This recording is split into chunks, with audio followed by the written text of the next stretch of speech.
All right, guys, welcome to this page of the notes, and what we're going to do is we're going to continue with this second objective or learning target where we are graphing logarithmic functions, but now we want to talk about transformations, right? We've been dealing with transformations all through Algebra 2. That's figuring out the value of A, H, and K and what they do to shift the graph. So what I've got here for you, again, just a quick reminder, remember transformations of logarithmic functions is going to transform the graphs of these functions. The general equation is right here. A is going to be the number in front of the logarithm, and remember we know what A does. If A is a negative number, it'll flip that guy, it would be a reflection across the x-axis. H is going to be inside the parentheses along with the x, so the H will be what you're taking the log of. It'll be part of the augment, what you're taking the logarithm of. And then K, H is a horizontal shift left and right. Just remember, if H is positive, you go negative, and if H is negative, you go positive, right? Remember, it's the opposite. And then for K is going to be the vertical shift up and down. K will be some number tacked on the back. It may even be thrown out front sometimes, but very rarely will that happen. It'll almost always be tacked on the back. And of course, is a vertical shift up and down. If K is positive, you go up. If K is negative, you'll go down. We've been dealing with these guys since Chapter 2. Here in Algebra 2, so you should be very familiar with these transformations and figure out A, H, and K and what they do to the graph of your parent function. So let's go ahead and jump into this and try an example problem. I've got one for you right here. I have given you a function. Let's go ahead and figure out the value of A, H, and K based on our general equation, which we know is f of x is equal to A log, whatever the base is, b of x plus or minus h, it'll always be in parentheses, plus or minus k.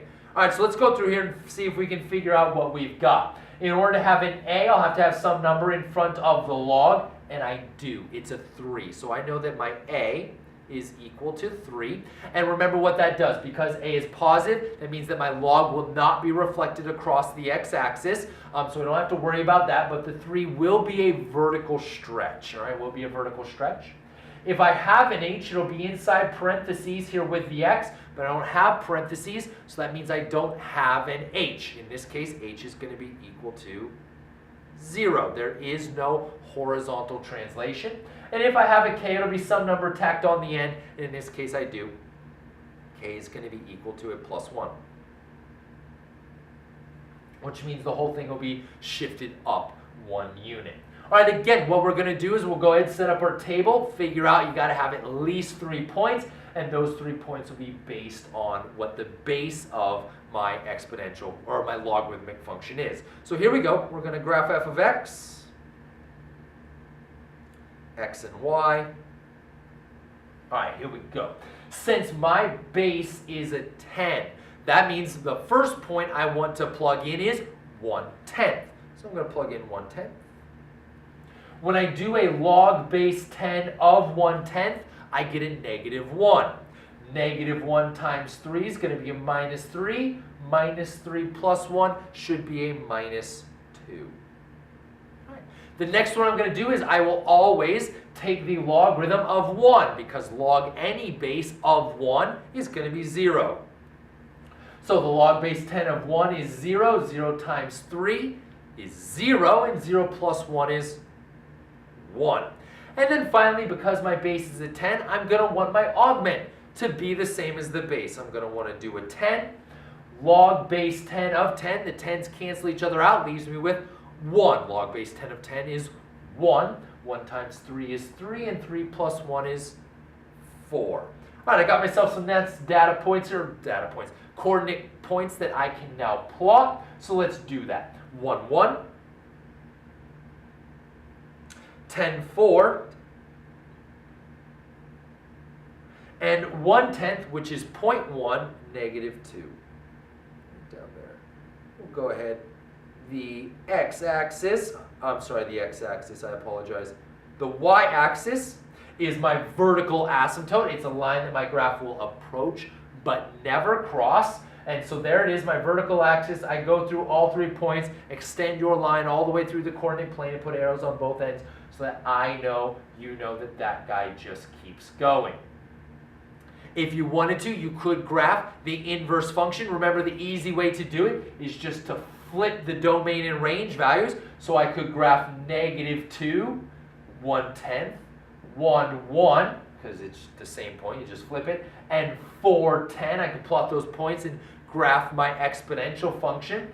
Or I could simply find the exponential function. Let me show you how to do that. This will be good practice for finding inverse functions. Remember, the function I gave you was f of x is equal to 3 log base 10 of x. Sorry, I didn't put it in parentheses, so we won't do it here either. Plus 1. Now remember the way that inverse functions work. First, I replace the f of x with a y.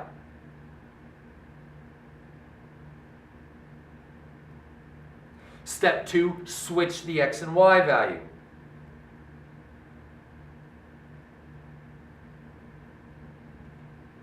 Also, what I'm going to do before I solve for y, remember generally we like y to be on the left-hand side of our equal sign. So I'm going to go ahead and use the symmetric property to just turn that guy around. So 3 log base 10 of y plus 1 is equal to x.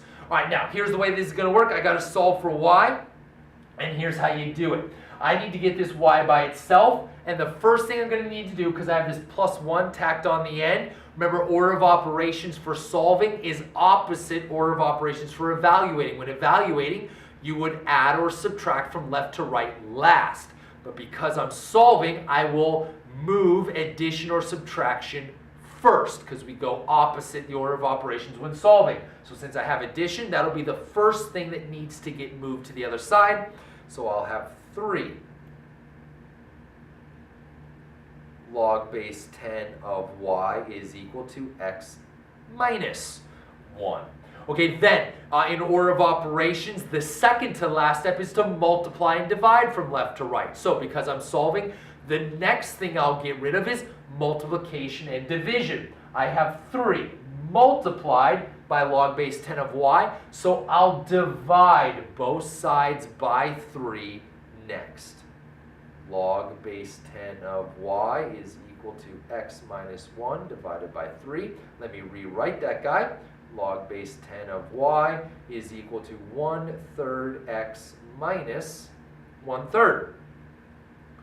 All right, now what we need to do is we need to get this y by itself by getting rid of the logarithm. And this is where the snail method is going to come in, right? Snail method is simply a way of rewriting the logarithm as an exponential. You start with the base, work your way around the equal sign, and so what I get is a base of 10 raised to this power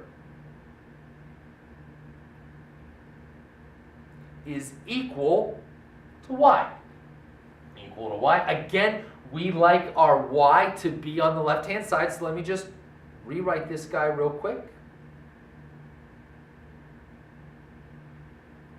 And because I found the inverse, f inverse of x is equal to 10, the base 10, raised to the 1/3 x power minus 1/3. That's the inverse function, again, which you certainly could graph if you wanted to by just setting up an xy table, choosing some values of x to plug in, get your range values, plot those points, and graph your function. But that's how you would find the inverse function. Again, a couple little tricky things in here. It does require the snail method, but shouldn't be that tricky. You should be fairly comfortable with the snail method. And again, like I said, we will be using the snail method throughout the rest of this chapter, so you'll get really, really comfortable with it. And then the other thing is just remembering how you solve an equation. It's the reverse order of operations, so I have to move addition and subtraction first, then get rid of multiplication and division, then I can go ahead and take care of getting rid of the logarithm.